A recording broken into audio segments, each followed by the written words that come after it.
Congratulations, mate. Well done. Well done. Welcome, everybody, to episode 150 of the dos&d show. And like you said, congratulations. We've done it. Huge achievement. Massive. Huge achievement. I mean, we're only just beginning, as we That's always right. say to everyone. But I guess there's an opportunity right now to stop and smell the roses a bit in 150. So thanks to everyone who's listened to any episode throughout those 150. And if you haven't already, make sure you tell your friends about it. Get them on board because... we have a lot of fun here on the dos&d show, and we have for 150 episodes. 150 the best. What would you say 150 the best? How many out of that 150 would be real quality that you'd be really happy to show someone that you've just met? 150. 150?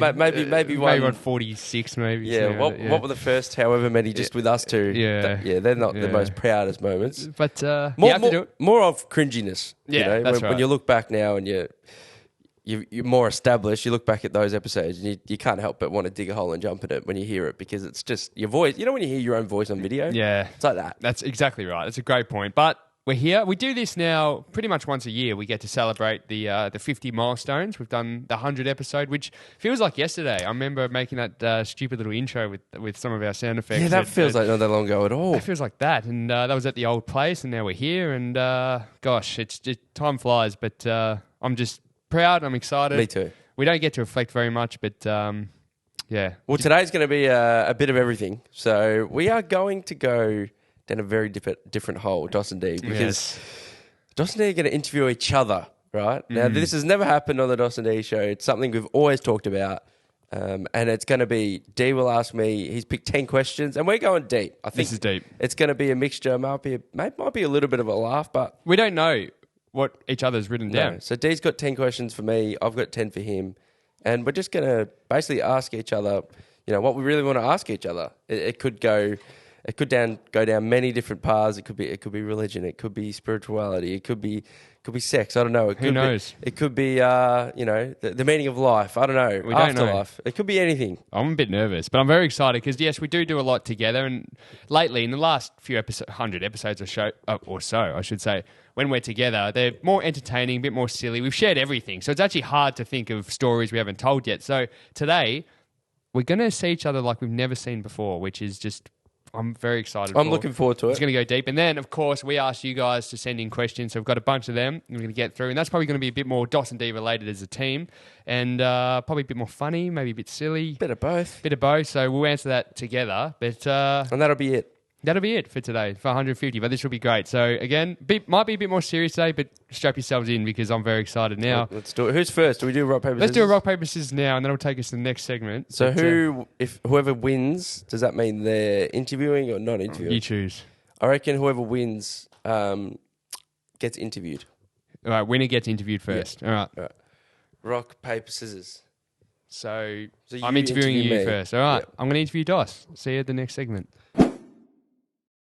Wade Custerson, welcome to the dos&d show. Thank you, Daniel. Thank you, Daddy. I've been calling you that a lot lately. It's great, actually. You're actually calling me by the name that most people call me by. But for the next 20 minutes or so, I'm not sure how long this will go. All of a sudden, my mouth has become dry. Yeah, it's a bit nervous. This is all going to be about yourself. Okay. Right? So I've come up with some 10 questions. There's a couple rules to this. You're not allowed to ask me back, what do you think? Or you just have to answer the questions.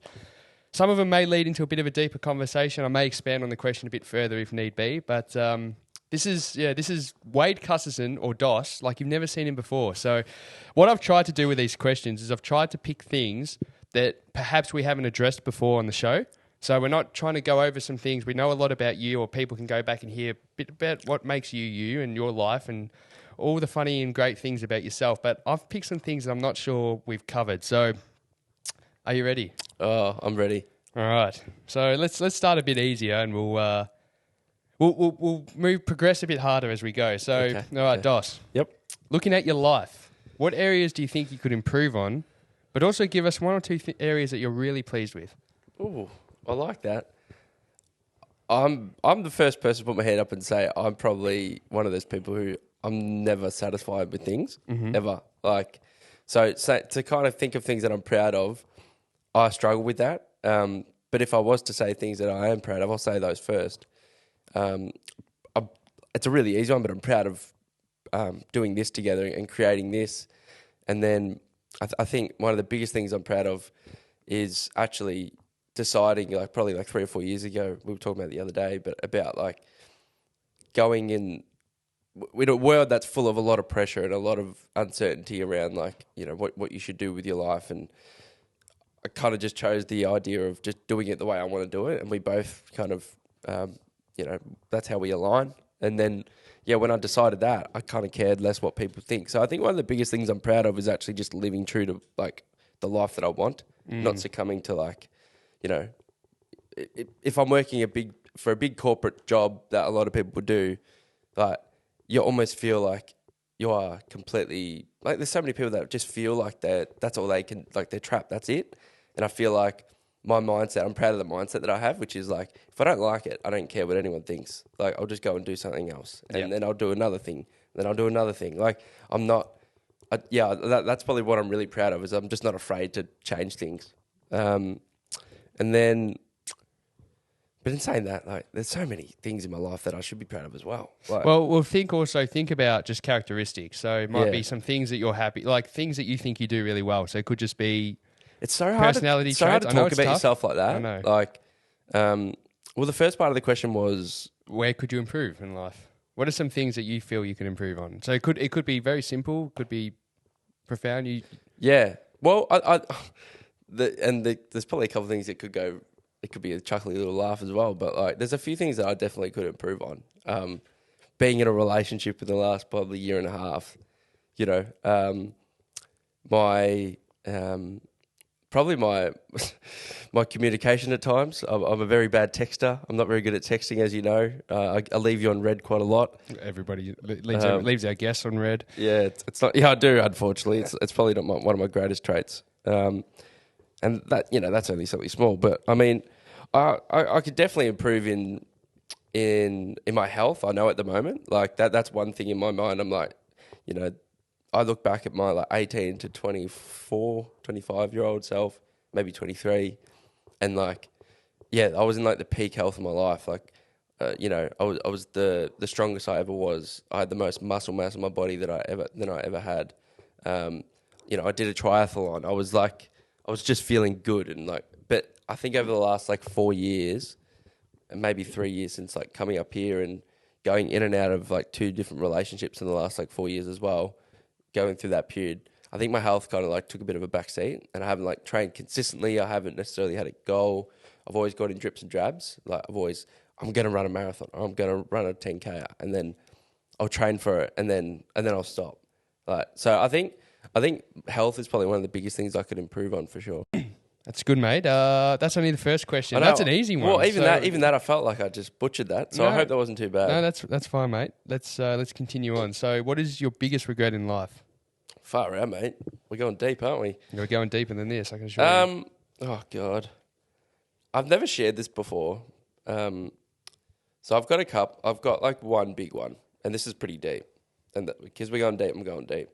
So my biggest regret in life is I was 21 at the time, and it was when my dad was not well, and we got told that he had cancer, and we didn't know how long he had to live and stuff like that. But basically, when we kind of came to the conclusion and we were told, look, it's not great, this is what's going to happen, it's not going to be long, kind of, there's 2 different ways you can go about that situation. You can either go with, I'm here 100%, and I'm there and I'm completely present, or you don't want to, or you're the other person and you don't want to basically acknowledge the reality of what's happening.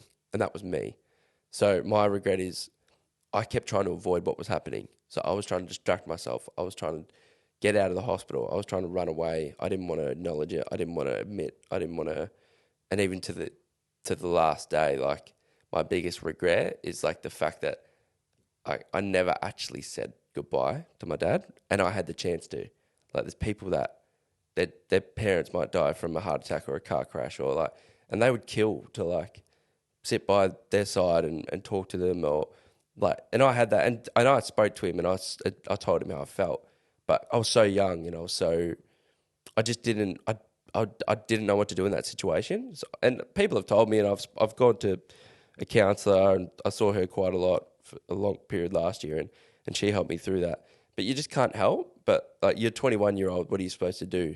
But then you compare yourself to other people that have gone through a situation and they were fine. Like it's something you can't change. You can't do anything about it. But it's something that I'll deal with forever, no matter what anyone tells me.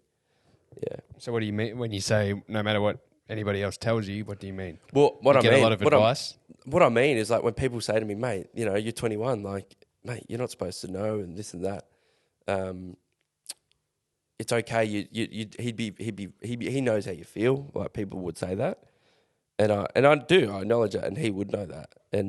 But at the same time, I'm like, I still have to live with that in my head. That's something I wish I could change. Yeah. No matter what he still thinks now or what everyone else, like it's still something that I wish I could have done differently. It's tough, mate. Well done for opening up on that. Thank you. What's one moment in your life where you look back and it's the angriest you've ever been? Oh, have you seen Dos angry much? I see you frustrated. Yeah. I don't know if I've seen you really angry. I've seen you. I've seen him driving cars. I mean, that is road rage at its finest. But I'm not fingers up. Like I'm not that kind of guy. No, but no. The question's to you, mate. What do you angry Dos? Can you ever look back and go, I was so like the feeling of anger? Yeah, I've really struggled with that because I'm not an angry person. I don't consider. I actually reckon I'm really. I'm pretty cool and calm and collected. Not flaccid. Not flaccid. He certainly is not. There's some things that Wayne Carson is. Flaccid is not one of them. But placid. Placid was the word. Did I hear that word? Placid was the word Dos was looking for. Not flaccid. I'm placid, and I mean, I'm sure I've had moments where I've been. One night I do remember. So, and I was really really angry this night, and I don't know why. It just made no big deal, but I was out with a bunch of mates at a footy club function, and basically it was a dress up night. We were dressed as the Jamaican bobsled team actually. Don't think that flies in 2023. No, there was no. It was just a jumpsuit. There was none of that. Painting faces. Or none of that. No dreadlock wigs or nothing. Yeah. Just literally the suit, and yeah. I'm only sharing this because off the top of my head, it's not even that bad, but it's the only moment I can think of getting really really angry. And I know it was because we were drunk, and basically we were up the street having pre-drinks at one of the boys' houses, and we all walked to the footy club together, and one of the boys he had a little backpack, so he was going to put my wallet and my keys and wallet were going to be in his backpack because I couldn't fit anything in this jumpsuit. Well, we get to the thingo and basically we get there and they're all buying beers. I was like, "Oh, where's my wallet and stuff?" And he's like, "Oh, I didn't grab it." Like, oh no. And he goes, "You didn't tell me that." But and I just remember this is a terrible story, but I just went off my rocker for some reason. I remember just being really really mad at him, yelling to the point where I actually got my dad to come pick me up. Yeah, yeah. It was nearly physical outside. Wow. Yeah. Yeah, for a flaccid man, that is. I know. I mean, there's probably other times that I've been angry, like, but I'm trying to struggle thinking like, what's the difference between angry and frustration? Yeah. Like, I've been frustrated a lot. Like, there's lots of moments I'm frustrated with work, frustrated with certain situations. I mean, there's probably moments where I've been really angry, and this is again going down the deep dive. But like, when shit things happen in your life, for example, that whole thing that happened with my dad, I went through anger. Of course. In that situation, like there were parts where you can't comprehend what's happening. I remember the very next day when I found out that he got diagnosed. I remember driving and I was shouting in the car in anger. That's probably a better version of, or better example of my being angry. But other than that, I'm not a very angry person. Next question. Have you experienced suicidal thoughts? Short answer, yes, I have. When? I had suicidal thoughts. When you say that yes out loud, like, it's horrible to think because everyone else out there who, knows you and loves you, and like, it's only a thought that comes through your head. You don't verbalize it. So I reckon I had them I remember once. It was one time, and it was honestly, it was when I was struggling with anxiety so bad. It would have been like, and I know that I never would have done anything, but I just remember the moment where I was driving in the car. I was on my way home from the city, and I was on the freeway on the Peninsula Link, and in my head so at that time I was like dealing with anxiety to the point like physically I was like I don't know what was going on with my body, everything, like I don't know why, but I was getting all these different physical sensations all the time, and whether it was tingling or pains here or pains in my head or pains here, and being someone that's a complete worrier when it comes to their health, everything that went wrong, everything that happened with my dad after that experience, losing your dad to cancer, I then started getting triggered. Oh my God, I might have this, I might have that. And I'm Googling all the time. And then like I said, my anxiety just went crazy. And I remember I was driving home from work one day and, I remember literally just thinking, I'm like, I could just like drive off like to the side and just drive into that pole. I could do that. Like, and in my head, I was just thinking like, I obviously I didn't do it and I would never do it. But I kind of, when you ask the question, what have I had suicidal thoughts? I don't know if I've ever thought I want to do it, but I've definitely thought of what would happen if I did it. Like, so maybe there might be two different things because, I've gone into doctors, I've had multiple mental health plans given to me. I've spoken to 3 or 4 different psychologists over like my, probably 7 or 8 years or 10 years even. And I'm good now and I'm in a really good mental health space, have been for ages. But when they've asked me at the doctor, when you're getting a mental health plan, have you had suicidal thoughts? I've always said no. Yeah. Okay. It's very interesting. Okay. What are some deep topics and thoughts that keep you awake at night that don't relate directly to you? So it can't be, it can't be like financial financial thoughts or health thoughts. It's not relating to you, but I'm talking about topics that may be out of your control. So, for example, it could be war, it could be AI, it could be recessions, it could be climate change. Anything like this, anything like that kind of scare you to the point where you think, geez, sometimes so it can't relate to anyone in you. Even it can't relate. It's something more than just your circle. It's not your family. Yeah, it's just like the wider world. That's a good question. Well, it's talked about a lot, but as a kid, space freaked me out. So I used to lay in bed at night thinking about space. Yep. Scaring me. That's a thought that still I don't love space. I'm not the biggest fan of the bloke. Don't want to go No. the bloke. But if one day we're going to repopulate and move over to Mars, I'm not sure how I feel about that. Okay, not aboard. Rather just I mean, if it's gonna extend my life for another 10, I might. But probably the biggest one is being someone of like being brought up in religious family, being brought up in a Catholic family.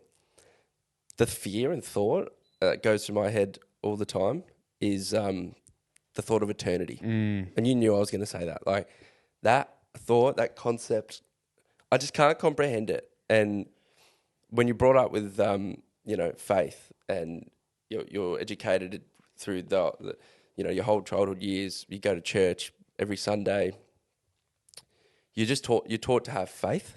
Like that's what it's about, having faith that there is more and there's everything in your life right now is planned out. And then once it's done, you're going to go to this place where forever and ever you're going to... There's no switch to turn it No. on. And I think it's now that I've become, obviously an adult, and I've thought about it for like probably since I was, 16, 17, but the idea of eternity, I'm just like, I don't know if I love that thought. Like, and again, it's like, we can't comprehend that as human beings. Like, there's so many things as humans we can't mentally and physically and emotionally understand. We just can't scientifically. So it's like, I kind of have to just be okay with that and know that we're never going to understand it until it happens.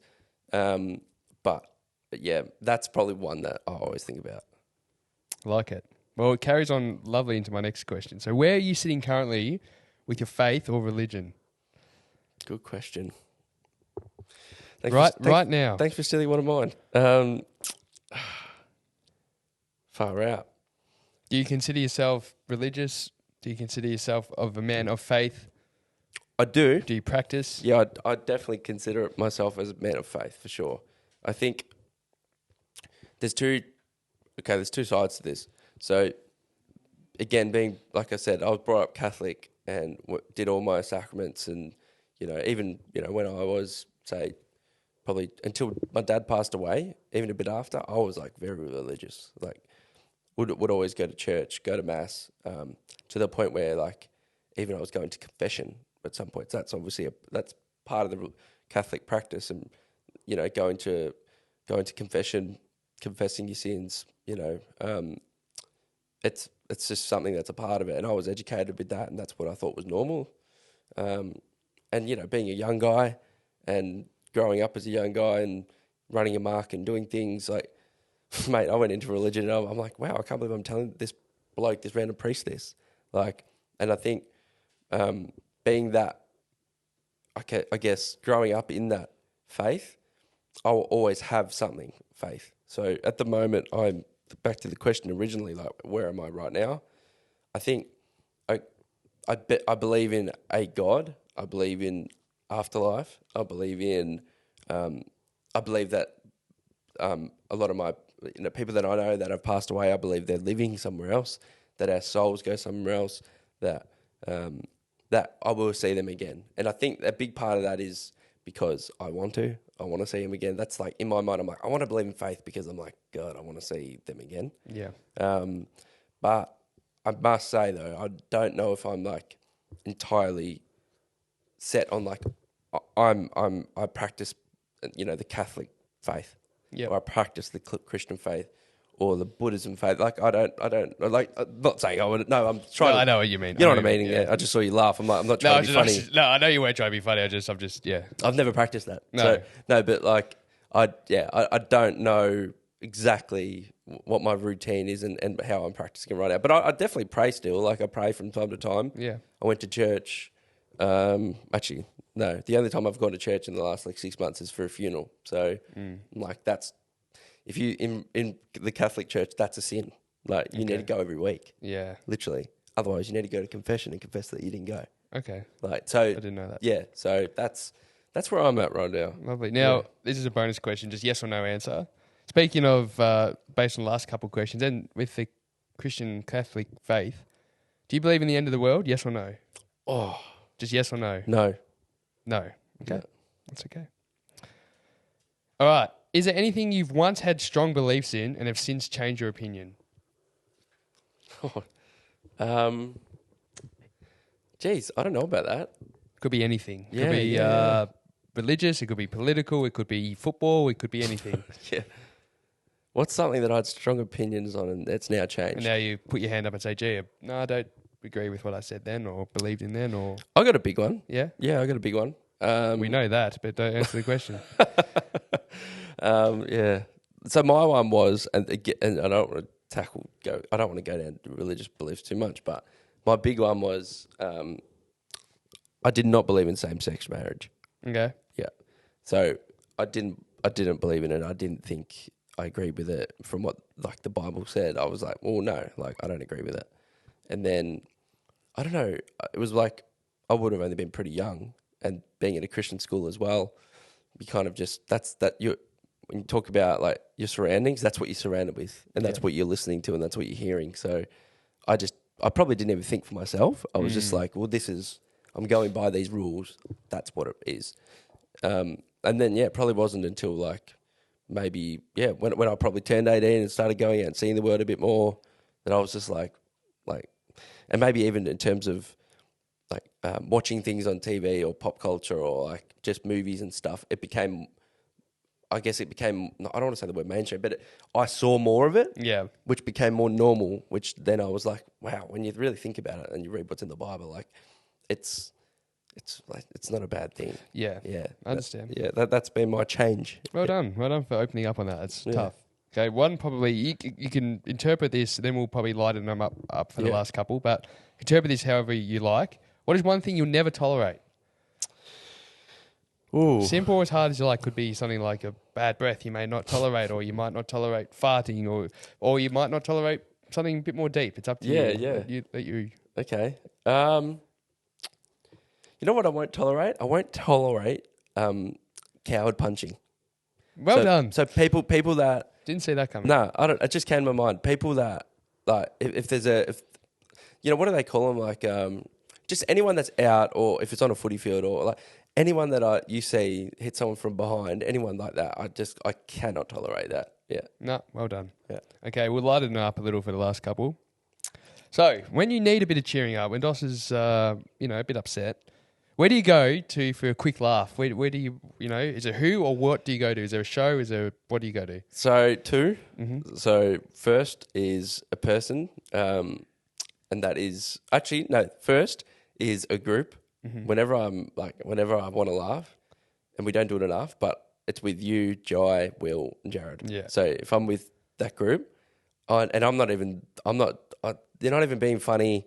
I'm just laughing. Yeah. Always. I'm always laughing. And then the second one would be I just love anything Ricky Gervais. So I'll put him on a lot at night. Yeah. Love it. Now to finish, give us all the best come on Dos moment.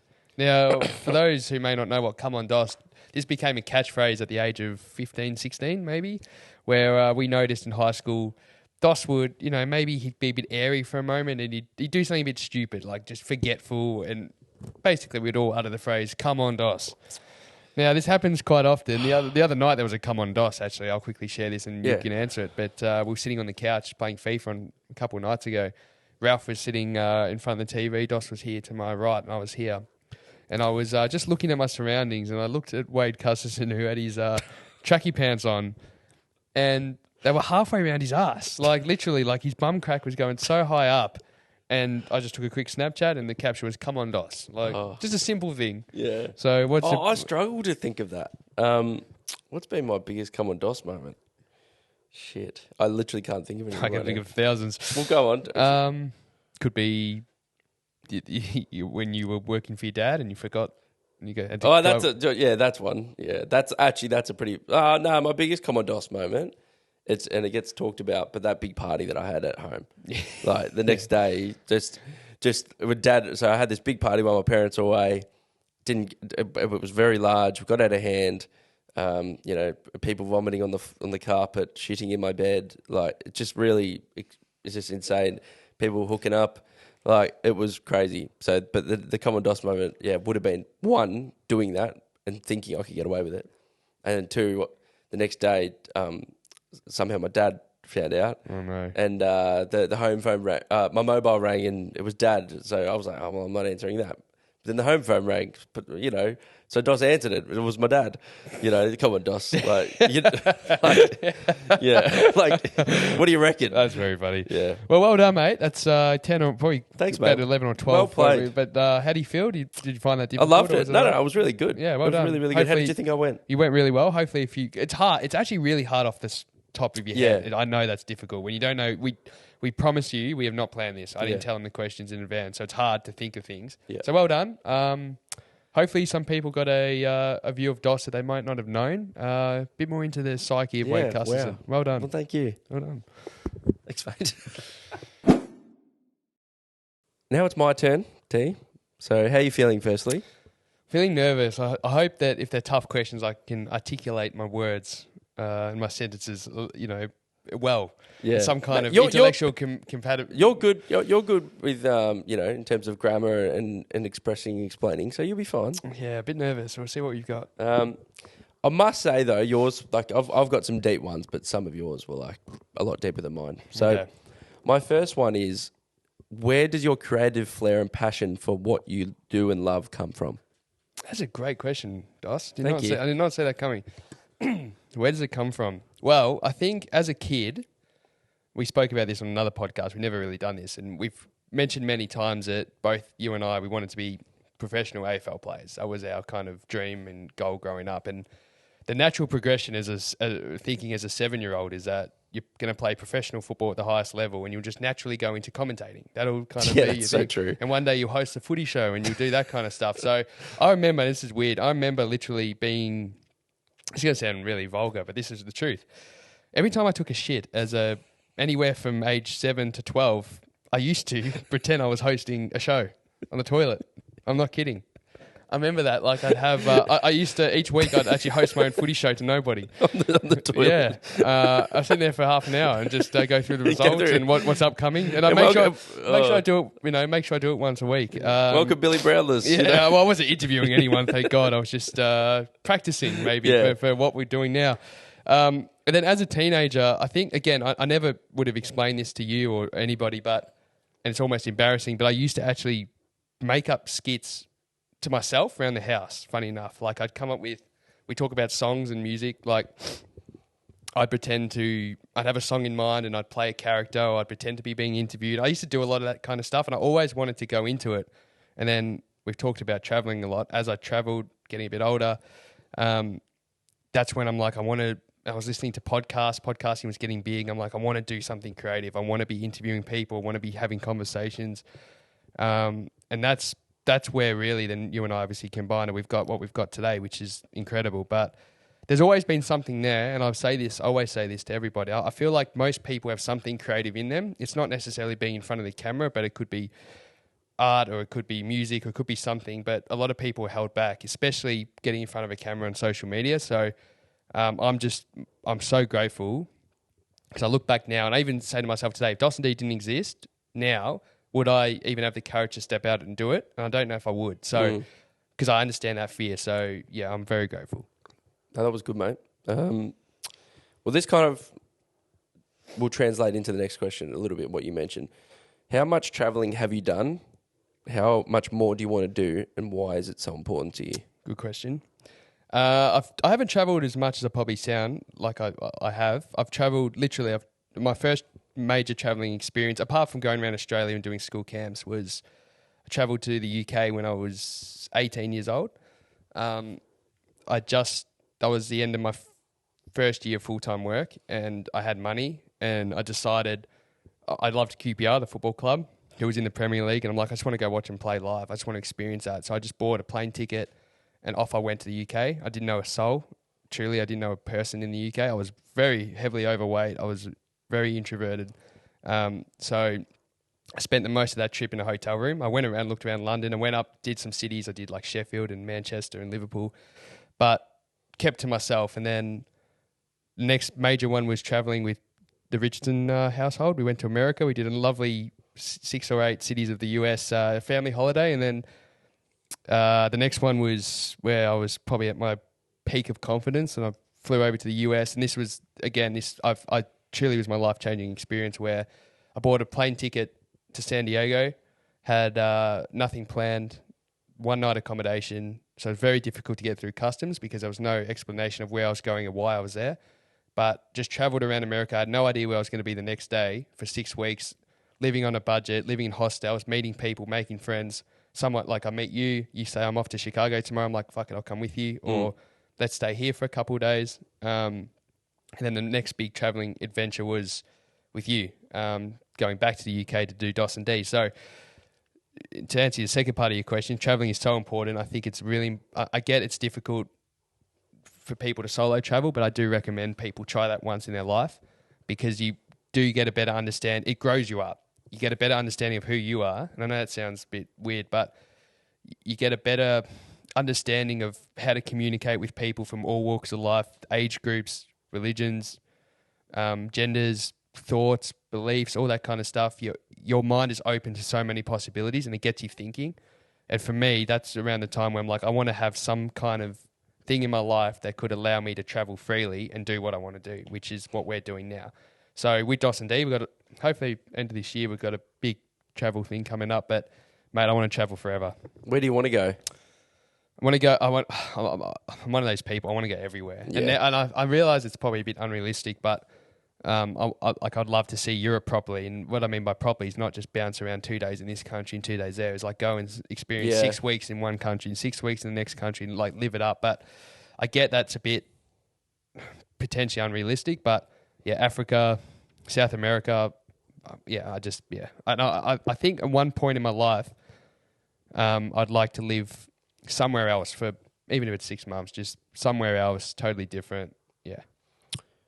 Did you have a circumstance that made you grow up quicker than most young people? Could you share what happened, maybe your darkest moment in there, and why it is now such a driver for you to succeed? Yeah, it's a good question. So a couple of things. I grew up in a court of kids, so there was heaps of kids around, but there was older kids as well. So I hung out from the age of like 3 or 4 with kids who were 10 years older than me. So you naturally, even though they're pretty immature, you actually mature a bit older because you're exposed to you're exposed to things that are 10 years advanced from where you're currently at. The thing that I've never spoken about freely on this podcast, and it's hard because it has people, it's not because I don't want to share it, it's because there's other people at stake, and I'll share it now so you understand. But at about the age of 20 or 21, I can't quite remember, our family went through, we went through financial difficulty for a long time. So, and I'm sure my parents won't mind me saying this, but when you own a business and that's your sole income, there's ups and downs. So we've had a laugh even on our last episode about the highs, earning a lot of money, extravagant holidays, lots of fun. But then there's the lows where things don't go your way. That's just business. And found ourselves in some difficult financial situations. So at the age of 18, I started working with my dad. So I got a whole better understanding of... You left school. Left school, but I got a better understanding of obviously our finances and where things were at and how this all translates. And we spent a lot of time digging ourselves out of a little bit of a hole, which was big, credit to my dad for doing that because he did incredibly well. But there was a time where my parents separated. So mum left, which was for the bet. They've both remarried now, which is great. But she decided to leave, which was the right choice. We all agree with that. And through financial difficulty and also the situation, they decided to basically I had to buy the house. I had to buy the house off my parents to save it. Keep it in the family. We would have lost it. So and it sounds ridiculous because I had no money, but basically I could go and get a mortgage. It was a long process, but I could get the mortgage and basically own the house, which you don't get first home owners grants because you're buying it off your parents. Because there's all these rules. People think rich parents can just push it down, but the fallout from that was that, and this I always kept very quiet to myself, was you're paying a mortgage now at 20 years old and you can't afford it. So all your income goes straight into the house. And were you still working for your dad? I'm still working for dad for a time, and then I left that to go do uni and do other things. So then you're trying to get a university degree while you're working just to pay off, and you just can't save money. I had no concept of a savings account. I had no concept of, it was just everything that came in went out. And then when the house eventually did get sold, there was nothing really there. So we sold the house. People got ill. Dad fell ill. We didn't think he was going to make it at one stage, which is a difficult decision to go, okay, you're balancing up everything that's going on with him and now potentially the house and saving it for the family. We decided we had to sell it, and I didn't get anything back, which is fine. I got back what was owed to me, but people think, oh, gee, you sold a house, you must have hundreds of thousands of dollars. I made a decision that everything that was left over, half went to dad, half went to mum. It's not heroic, it's nothing special. It was just what I thought was fair, and my whole attitude was, all right, now I got to go make the life for myself. So now I think I'm quite good with money based on that situation, and that matured me. Mate, thanks for being honest there. That's what I was hoping you might talk about because it's such a powerful story. What is something you remember but you'd rather forget it? And this could be something that you did, a moment that happened. Look, there's plenty. There's one happened this week. We had a guest rock up and I went for the hug, and I don't think he was ready for the hug, and I'd rather forget that. I Eskimo kissed Peter Ziggy once. One of our former guests. No, I've done some grotesque things in my life, unfortunately. It all goes back to that travel story. Yeah. So I was a validation. Yeah. You're on the prowl. I was on the prowl, and I was in some pretty low moments, and I literally did some things I wish I didn't do. Nothing gay. I'm heterosexual, as it is. I'm one of the few left in the world. Guys, I saw that. Did you see him? I can't say that. Why not? But I'm not saying that. No, okay. But let's just say there was some people that some women. I'm not gay, so there were some women that I just shouldn't have done. I was just racking up some numbers. So yeah, okay. And when I think about those experiences, I genuinely, I feel sick to my stomach. And they may feel the same about me, and that's fair. But yeah. Have you ever changed or considered changing in order to be accepted by others? Short answer is I don't think so. I think that's one thing I'm proud of myself. I've never been someone to conform. You'll attest to this. Growing up, I'm always years behind in the fashion. I'm always years behind in stuff. But look, it's an easy answer. I've never, for example, apart from a couple of weeks ago doing a couple of mushrooms, I've never done drugs. So I've stayed away from coke. I've stayed away from pills. I've never touched it. I didn't drink until I was 22. I never got peer pressured in. Traveling around, everyone's trying to give you marijuana. I just didn't touch it. I wasn't interested. So I'm never really conformed. But again, I realise that when I'm around certain people, you act differently. You match their energy, but sometimes you might. So yes and no. Okay. Do you believe your life has already been planned out for you from a higher source? It's a great question, but I don't know. I like to believe that I've control. Yeah. So I don't like that thought that it's all planned out, because then I think, well, what's the point? I could run in front of a bus and somehow survive. Or I don't think it's planned out. I think you definitely have choice, because going back to, you spoke about religion, it goes back to, you got free will. So there's probably parts of your life that are mapped out. I don't know if I believe in fate, but I think the big moments of your life, it's hard to think. I think, thinking about it now, I don't know if people die suddenly and if it was planned or it wasn't planned. It's a really good question, Dos. It's rattled me. I think certain aspects are, but most of it you can control. But often I do think I've had this one really serious car accident in my life, and it was a millisecond. I'm talking half a second more and I'm dead. He's dead and another person's dead, like half a second. So that's crazy. Was I saved in that moment? Was it planned? But I always think if I sped along that 20-minute drive, if I went a little bit faster at any one stage, that was it. So you think about things like that. But probably the short answer is probably not planned. And this is just a little side question to that question. And I wrote, and what was your favourite song to play on the drums in the church band? I was. I grew up Christian. Yeah. Maybe expand on that a little bit. So, maybe share a little bit about your background. My parents brought me up as Christian. I'm very grateful for that. I think religion, I'm not a person that will ever be anti-religion, no matter what goes on between. I think religion, I really believe religion's so important to the world. I know a lot of people disagree, but I do believe. I'm grateful that I was brought up Christian. I'm careful, because when you spend 20 odd years of your life growing up and being taught about this stuff, I think you got to be careful about what you say. So, you don't want to totally dismiss it. You don't ever want to denounce it, your faith or what you grew up with. But I think nowadays I'm not quite sure where I stand. I believe in something higher than us as human form, whether that's a God. I believe there's a God. I believe there's a creator. I don't believe I can't fathom personally that we're just here and we were here by accident. I do believe in something higher, whether that's even God or there's forms under God. I don't know. I'm always questioning that. Christianity as such, there's parts of it I believe very strongly in. There's parts that I don't believe in.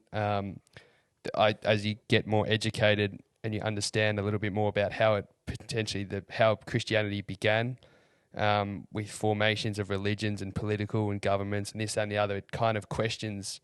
You realise that there's a lot more political behind it. But having said that, that doesn't discount the importance of it and what it still means. So whether it's a way to govern people or not, there's parts of it that are really important in people's lives. And even when people just say, I struggle with the idea of atheism as well. Me too. Not because people can be an atheist, but then I often, my question is not, I'm not trying to say, are you a Christian or are you an atheist? I'm just saying, are you open? Are you just so closed-minded to the idea that there's just nothing, that there is nothing, that you're so certain that, it was a big bang and we're here and there's just, it's just something that I personally struggle with. But a favourite song, sorry, it's gone on a 10. Yeah. Favourite song in the church band, there was a song called, there's a song called My Redeemer Lives. Okay. And the reason why it was such a good song was because it had a big drum solo. So it was the one time you could really ramp it up on the old drum kit. On the toms and, Oh, you really build it up and the crowd's loving it. So it gets everyone up and about. So that was always my favourite because it was a bit of me time. Yeah, good.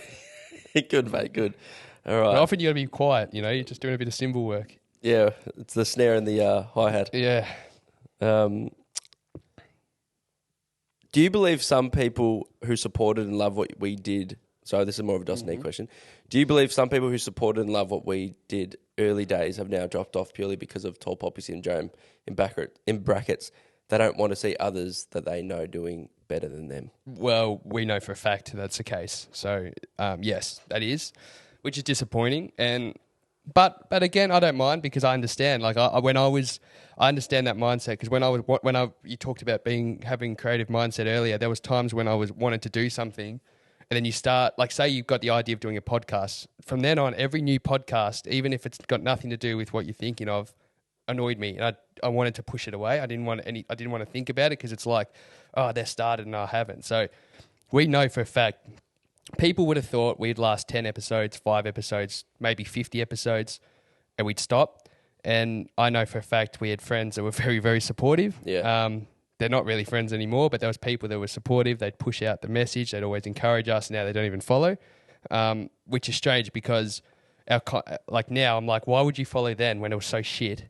You know, and now the content has come from here to here. The quality has come from here to here. The guests that we have some of the biggest like names in Australia or in the world, and I'm like, now you don't follow. Like, it's strange. So the answer is yes, it's tall poppy syndrome. Yep. What is one thing that worries you more than anything else? Uh, Probably so your question that you asked me was great. It was more around it can't involve yourself. But mine's not that. What is one thing that worries you more than anything else? I think I do worry about regretting. I do worry about failing. I do worry about it. I worry that what I have in mind now, and again, it comes back to your question earlier about planning, but what we have now, what we're building to, won't come to fruition. Sometimes I worry about that. We all worry about money. That always is a stress, and sometimes you have that, I could go to a safe option. Like, that always is a thought, but that lasts about half a second. In more of a broad term, I don't really worry about much. Like, when there's not many things that really scare me in the world. I get scared. I do get scared, and this is a serious topic. I get scared in the idea of conformity. That's why I'm so against, and sometimes we joke about it, but that's why I'm so against conformity. I hate the idea that everything's the same and everybody's one and we all get pushed into a category of being the same person. Like, I love individuality, and I see that more and more through a very clever strategic pattern of being divided in everything we believe in, whether it's football or politics or religions. We're constantly divided to eventually bring us all into one. And that genuinely scares me. It makes it, the idea of being controlled by a government, for example, that scares the shit out of me. That is scary. I don't like the idea that I can't own things. Yeah, that kind of stuff. What do you think is the best part of being Daniel Schuler? Oh, God. It's definitely the size of my penis. Can assure you that. Now, the best part of being me, the thing that I'm proud of the most, I'm genuinely, I think, and people, you'd never want people to be envious, but sometimes they are, is the life we live. I mean, sometimes we're stressed and we're flustered and we're frustrated, but like yesterday I went with Mum. I got a new car. She drove me there. And on the way there, I was just talking about kind of who we're interviewing, what we've done. And she just always goes, gee, you're living the dream, aren't you? You're living the dream. And I'm like, we are. But you don't, it's like, yes, we're living a dream for a week. But then the next week, you're back on the computer and you're just like, all right, we got to find money. We got to make sales. We got to do this. We got to do that. But really, we keep saying it. Like, this whole week, we've interviewed on a Wednesday, a Thursday, Saturday. We did things on Monday. Like, again, you tell me 3 years ago that I'm spending my week doing this. I think the best thing about me is what we do. And that was my last one. My last question is, what would you be doing if we didn't have dos&d? I literally hate to know. I know I'm sure I'd be planning to be doing something creative, but I probably wouldn't do it. Yeah. I think that's the main thing. God knows what I'd be doing work-wise. I'd be looking at probably some kind of side hustle. I'm sure I'd be trying to build a business. I know I'd be building business. But it's kind of lucky that what we do is fall into our lap where we can build a business and do the creative side. But without dos&d, the main thing I know I'd be doing is I'd be going, I'm going to start tomorrow. I'm going to start tomorrow and never start. Yeah, it's helped having each other. Yeah. Well, mate, well done. Well done, Dos. You've done well. What did you think? Well, great questions. Okay, good. Rattled me. All right, good. Hopefully that was okay, my answers. But mate, they were fantastic. They were really good. You spoke really well. So we'll do some fan questions Let's now. do some fan questions. Yeah. We went dark and deep. But now it's time to pick the mood up a bit, D. Yeah, we went into areas we don't normally go Jeez, into, it but was- that's okay. It was good. I loved it. Actually, just before we get into this segment, if those that watched and listened to that segment just then, please give us your honest feedback, because if you like that and want more of it, let us know, because we can do more of that, or if you don't like it, just tell us again and we'll never do it again. Yeah, pretty much. We do love you and we listen to you all. Now, we did promise off the top of the show, it's episode 150. We don't ever go to the audience and ask questions to come back to us. And this is something that I think we're both really keen to bring in more to the show. We want an interactive show. We want you guys to send in your stories, your questions, any topics you may want us to talk about. We love all that. So, Well, we've always asked you guys, what do you want us to ask the guests? But this is an opportunity that you guys have had to ask us any questions you might have about the potty. And last week, we put up a couple of Instagram, or a few weeks ago, we put up an Instagram poll around, what we want to do as a podcast, and the votes were just... They want to see dos&d overseas. Yeah, they want to see dos&d overseas. And they want some dos&d merch. Yeah, That's very exciting. there's things you guys want. So, and we'll put more out to you guys. You can keep voting. But let's get into the questions, D. So, do you want to do the first one? Yeah, right. Why not? These could be... Yeah, we'll see if some of them... Now, we've got quite a few, so we don't have heaps of time. So, just we'll pick the best few. Don't be disappointed if you miss out. Is what we're trying to say. All right, Dos. This is a good one. So, gtrain_95. Name your 3 favourite things about yourselves.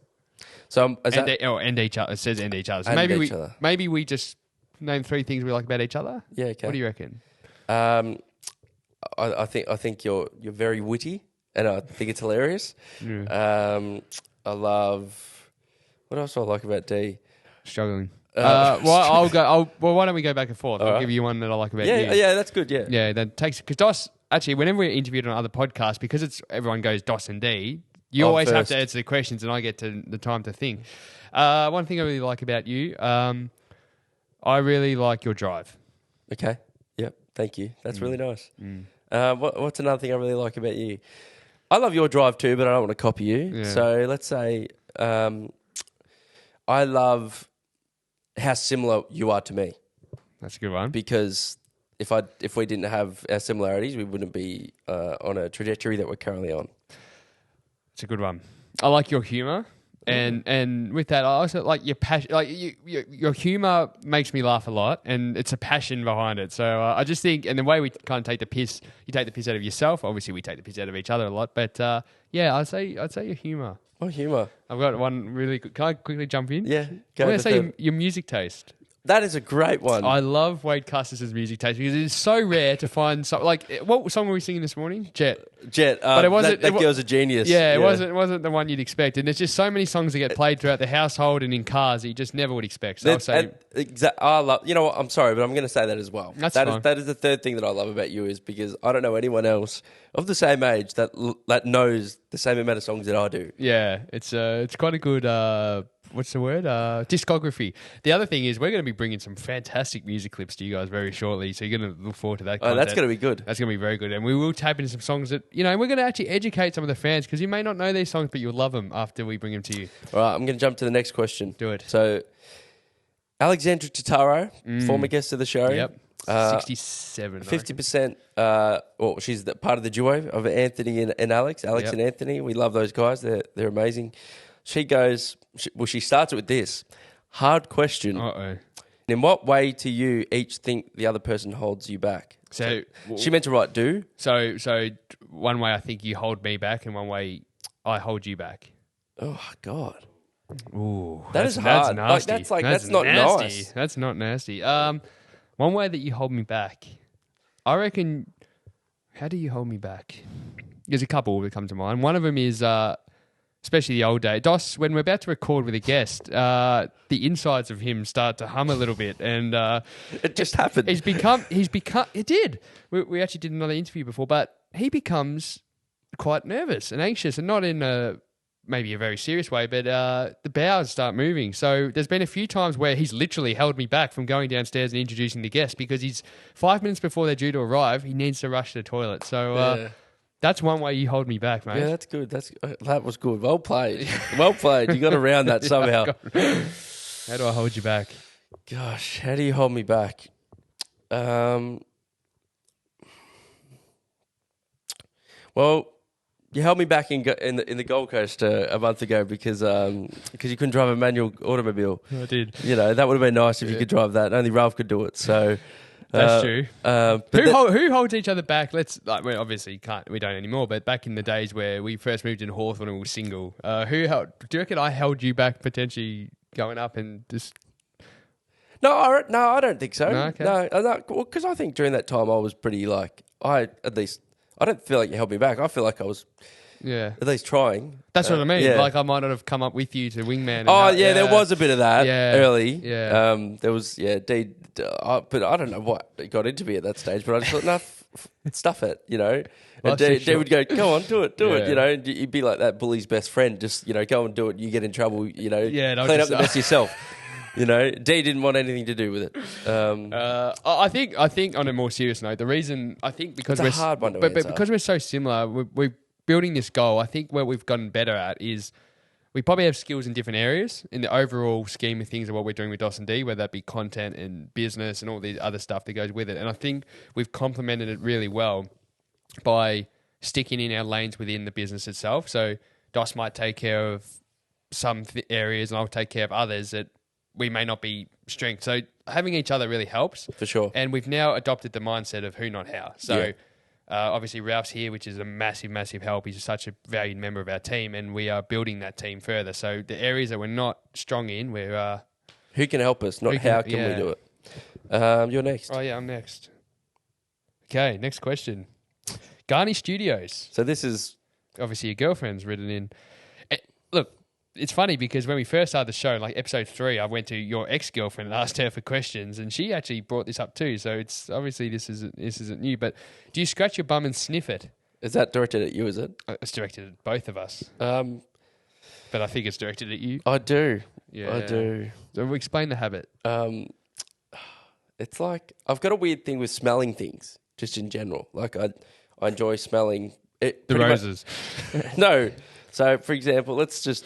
I've got a strong, sense of smell.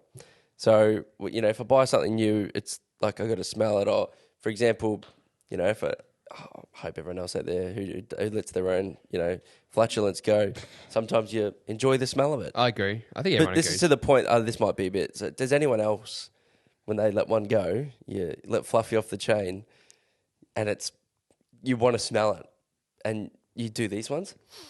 No, I don't do that. Have you done that, do you Ralphie? do that, Ralph?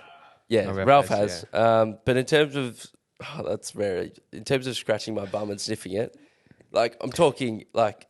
You've got this habit. I'll speed this up. What you do is you're lying there or you're sitting there. I don't have my hands in my ass. No. But you'll quickly, when you need to go for a little scratch, you've just got this habit that after the scratch, you bring your in the same motion, you'll bring your hand to your nose and have a quick sniff and move on. That's all it is. I do it too, though. I've noticed I do it too, and I do it with my testicles as well. Do you do the same? Yeah, I do it with my armpit sweat too. Well, it's kind of I don't.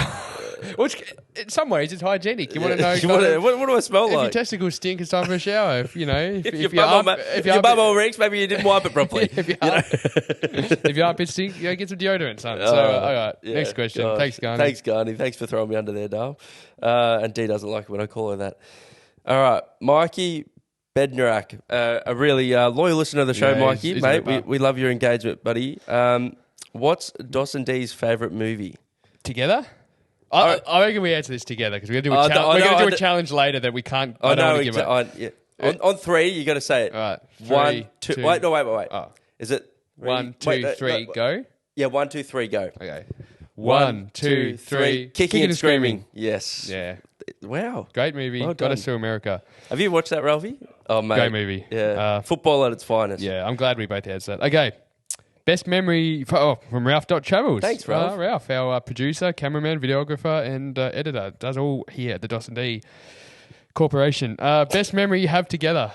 Geez, there's a few. One of my favourites, and I'm going back high school. Yeah. Really, I just remember this was just one of the funniest moments ever. It was when, I think it was me. We were in probably like year 10, year 9. And we're in the toilet block, and I don't know why, but everyone was egging me on to do it. I took a poo on the toilet seat. Now, what I mean by that is, the lid that covers the seat. Yeah. And it's just, I took a poo on it, and the boys are all laughing. and then D decides he found a fork on the ground. And all the boys are there. He grabs the shit on the fork. And he's like going up to us with the shit. And then the primary school is next door, the playground of the primary school. So D flings the shit into the playground of the primary school. I can't believe. And then a teacher spotted us running away from something. So we thought he knew, but he didn't. But he just followed us thinking these boys are up to no good.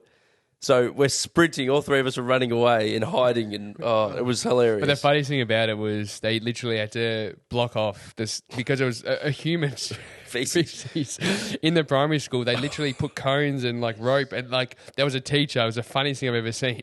He was like hovering over the shit with his arms like wide, like in an AFL sense, shepherding, right? So he's like, because the kids are trying to get a look, and he's like just trying to make sure they don't get close to the human shit that's come from the sky. It's come from the sky. Just the aliens have dropped it down. That's a great memory. Look, again, it's hard.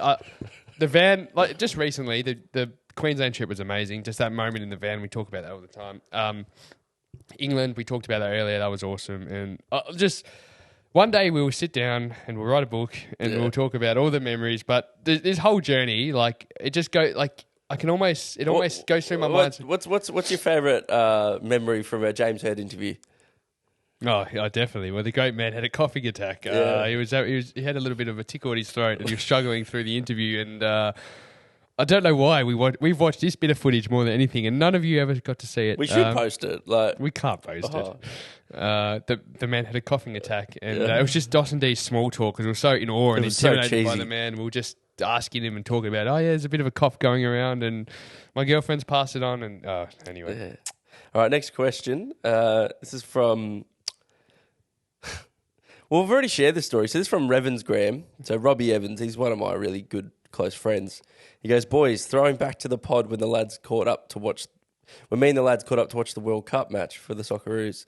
Will Dosh share what really happened when he got back home that night? Have I shared that? Face. You did share it, but because for those that haven't heard this, they might go back and listen. So just give us a very brief recap of what happened. Yeah, went out one night. Socceroos were playing. The Socceroos won in the World Cup. In the World Cup, their group stage match. The boys went out. We were on fire. We went to a club retro. Doss was calling people peasants from on top of a podium in a dance club. We were wearing all that Socceroos stuff. We were having the best time, and we were pounding drinks. Like they were going down hard and fast.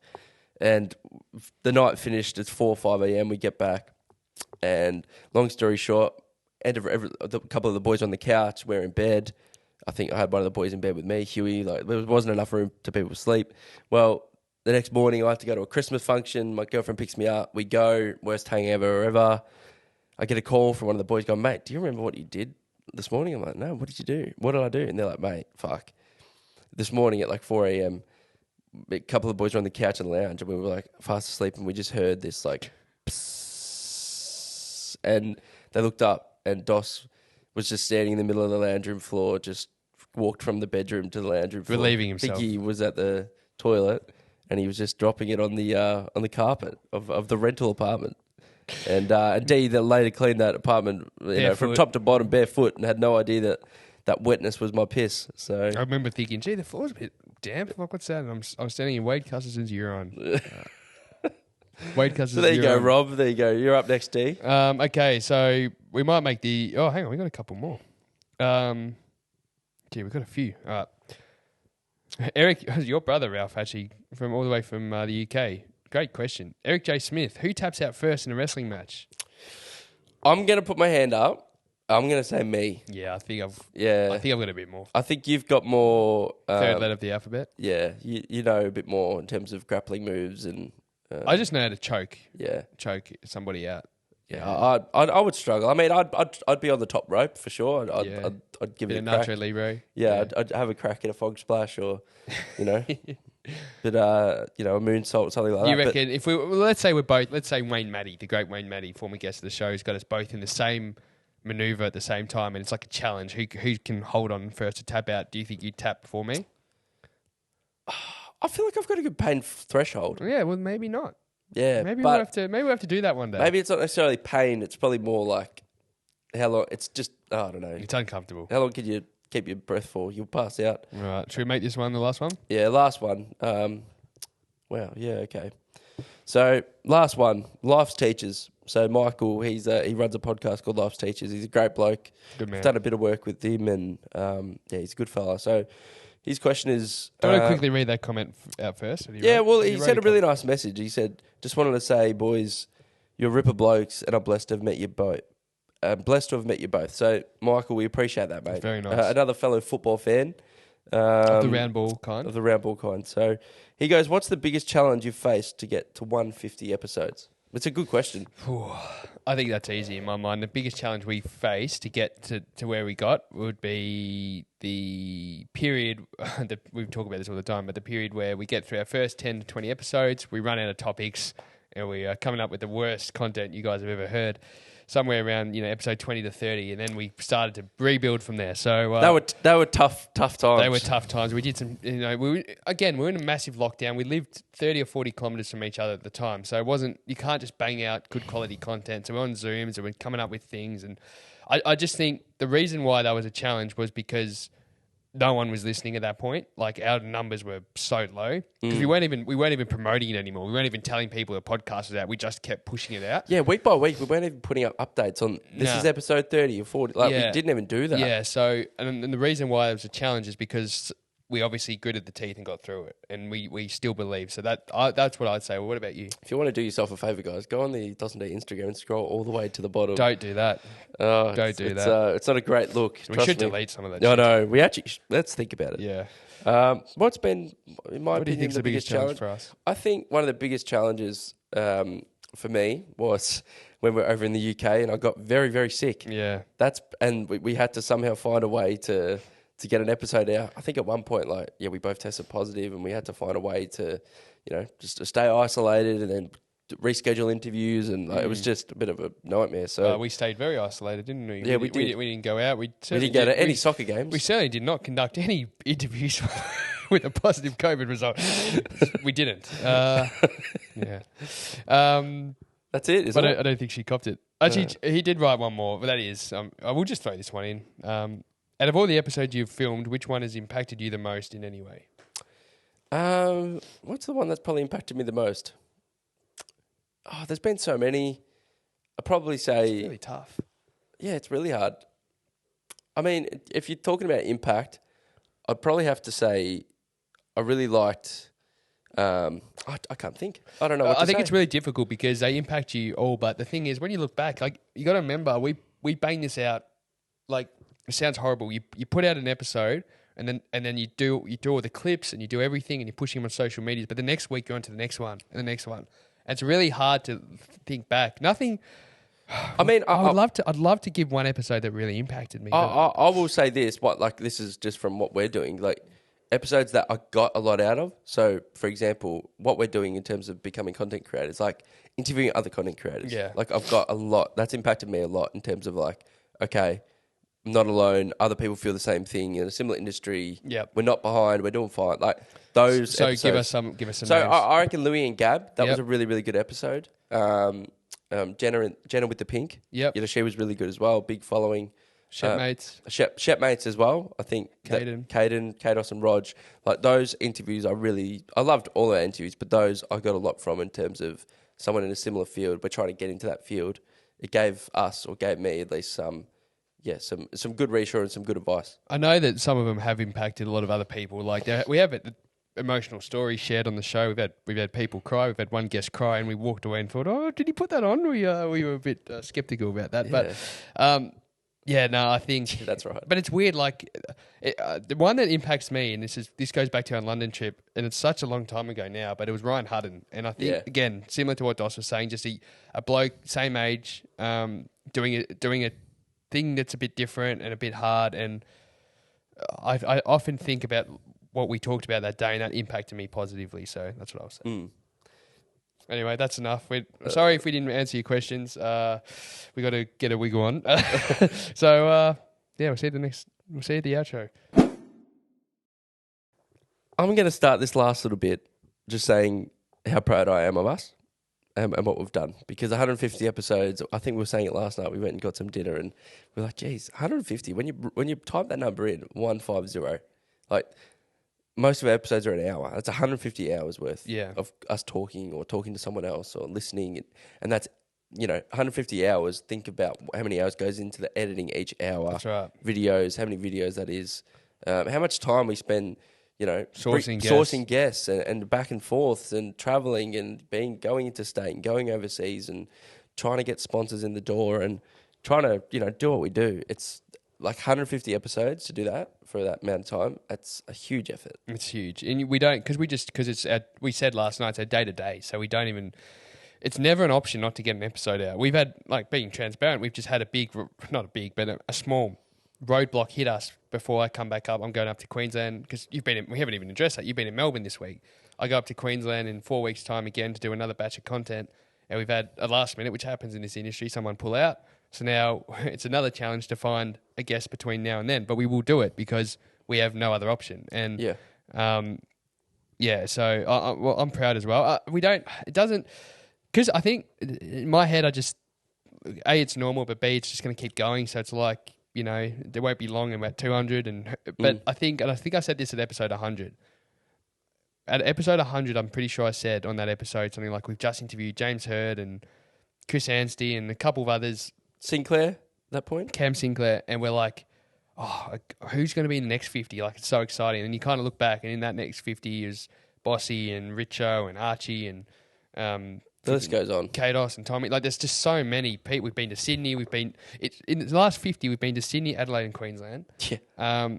So it's just like, for the next 50, who knows? And there could be another country in there too that we're looking at. So it's really exciting. But again, honestly, we wouldn't be sitting here doing it if nobody listened. So we're very grateful for everybody that tunes in. We know there's people that literally tune in every week. We know there's people that always like our stuff, that always write to us. We really appreciate you guys.